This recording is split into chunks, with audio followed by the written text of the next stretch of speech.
Hey guys, Mark Ferrasci, ProTech Dog Training, heading down to Tractor Supply with the puppies. I also brought Buddy with me. They got a bunch of new employees in the store, and the girls really like the puppies, but they haven't seen me do any of my advanced dogs, so I'll take Buddy down and do a demo and show off a little bit.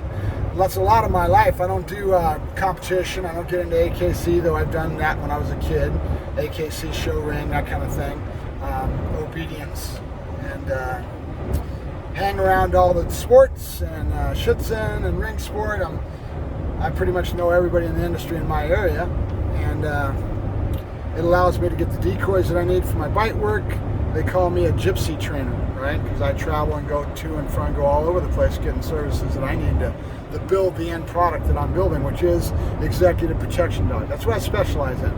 But in my time doing this, I have worked for training firms that do nothing but problem behavior. I have went through stints with all kinds of things like that, so I can work pretty much any breed. I have worked almost any breed you can think about. Throw a breed name at me and I probably worked with it. So, including little small dogs, Chihuahuas and Lhasa Apsos and all that good stuff, because you're trying to turn out a product for people that are paying for training, right? With the firms that I've worked with over the years. So that's kind of my background. I specialize in working dogs, and I love Shepherds, Dobies, Rots. Anything that's a working dog caliber is really where my interest lies, but it doesn't mean that I can't handle problem behavior as well. Right? So in this case, we're talking about the Dutch Shepherd puppies, and that's what I'm doing right now. I'm doing puppy development, and I'm keeping these ones that I held back until they're 16 weeks of age, because I feel it's a lot better for somebody like me to handle the dogs, give them imprints, get them started on the right footing and have a good foundation, and then go ahead and flip them into whoever is going to take them. Gives them a lot better chance to success, because society as a whole, nobody in particular I'm talking about, but our society as a whole sucks. Okay? Because the dogs like this, these high energy outflow dogs, Malleys, Malinois, Dutchies, they end up going to people that a lot of times shouldn't even have a dog, and because of our society doing what I do, going out and showing off all the time and everything, makes people want to get this dog. They have no clue what they're getting into.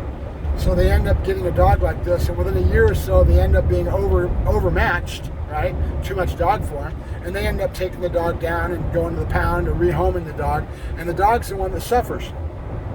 So in this case, I figured that if I keep them till about 16 weeks of age, it allows me to have a better feel for the dog's temperament and be able to do a better match with the owner that I end up placing them with, where I place them.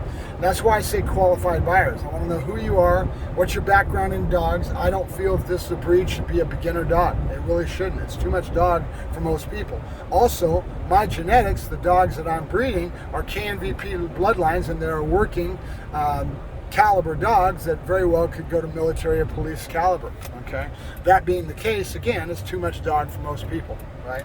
So I want to screen my people, and I want to get to know you, and I want to get to know who you are and what you're going to be doing with the dog, so that I make sure that he's got a good match and he has a lot better success in life, and won't be jerked around with our society and the way people are. We live in an instant gratification society, and we have a very high caliber throwaway society.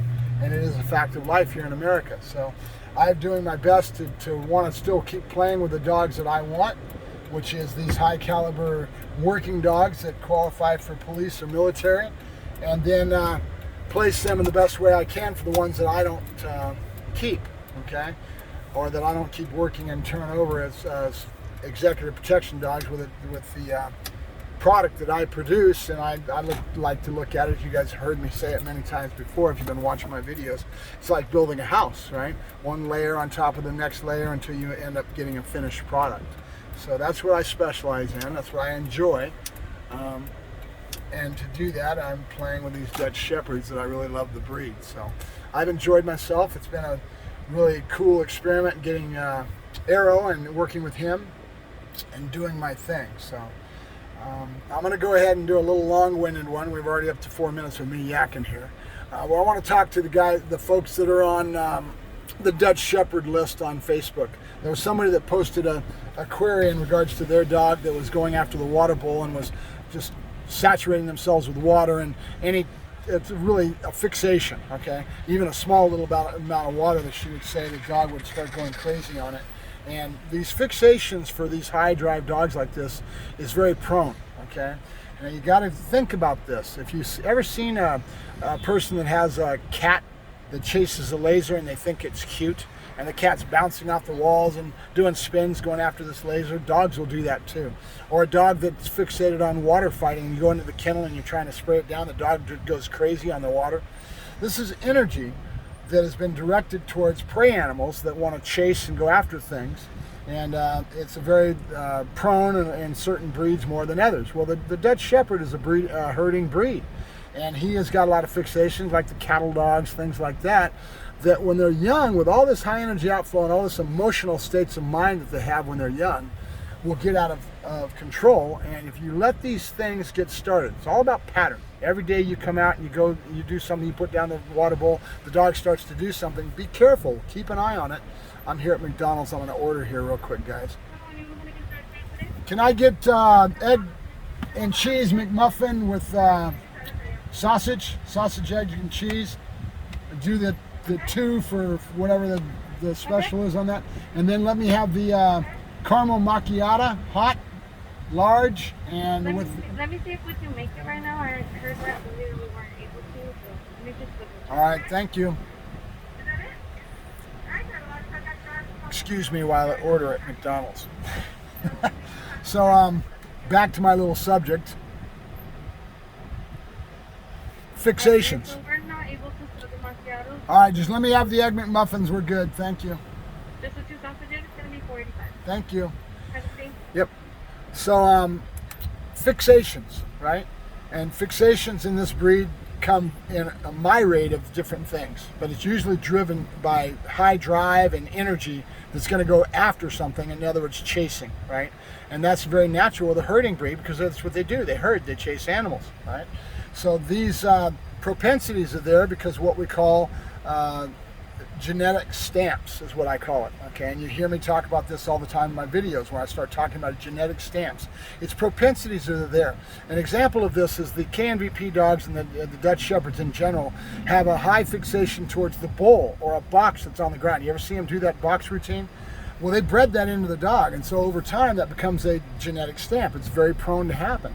My dog right now, Lucifer, has got a fixation going on the bowl. He'll eat his food, and if all of a sudden he'll be satiated, and if there's more food in it, it doesn't matter. He's going to flip that bowl, and he's going to start barking at it, start nudging it around. He'll do this for hours, right? So when you have these type of fixations, another fixation that I've got going on that I'm working on is Diogi. He's very aggressive and wants to go after the fence, wants to go after the gate on the kennel, the very kennel and the box. And he will turn around right away, and just like his father, a genetic stamp, will turn around and start showing aggression and coming after it. This is this excitement that's there, and then these fixations start and they will get out of hand. So you've got to break pattern, right? And so we want to do things that do anything we can to break pattern and fixation on that behavior as soon as you can when you start to see it. All right. Let me pay for this. I'm going to come back and do a second video, guys. Mark Ferrasci, Protect Dog Training, signing off.